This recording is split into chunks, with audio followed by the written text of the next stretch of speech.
Info Afrique sur Al24 News et bienvenue à tous.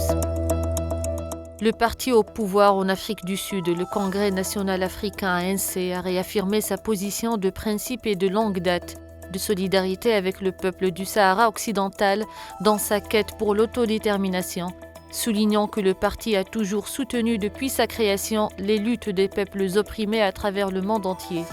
L'ANC a souligné qu'il continuerait à travailler avec ses alliés, y compris l'Algérie et d'autres États de la communauté internationale, pour que le peuple sahraoui puisse réaliser son droit légitime à la liberté. Au Soudan, le nombre de cas de choléra a grimpé à 21 806, dont 632 décès, tandis que les cas de dengue ont atteint 1329, dont 4 décès, a déclaré le ministère soudanais de la Santé, soulignant le besoin urgent d'intensifier les efforts pour enrayer la hausse de ces épidémies. Selon un rapport du ministère, 11 États ont été touchés par l'épidémie de choléra.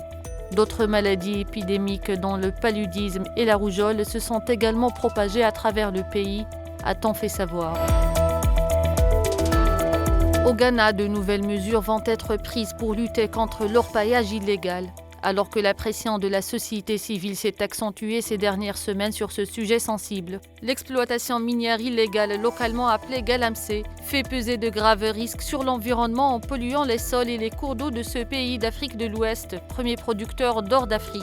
En septembre, des manifestations à l'appel de la société civile ont eu lieu pendant plusieurs jours à Accra pour protester contre la gestion par le gouvernement de l'exploitation minière illégale. Et enfin, le prix de l'essence à la pompe a une nouvelle fois bondi mercredi au Nigeria, le pays le plus peuplé d'Afrique, un mois après avoir déjà subi une forte augmentation dans un contexte de profonde crise économique.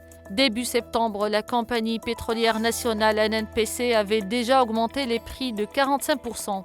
Depuis son arrivée au pouvoir en mai 2023, le président nigérian Bola Ahmed Tinubu a mis fin à la subvention des carburants qui coûtait au pouvoir des milliards de dollars par an pour maintenir les prix de l'essence à un niveau artificiellement bas, provoquant un triplement du prix de l'essence. C'est la fin de ce point sur l'actualité africaine. Merci de l'avoir suivi.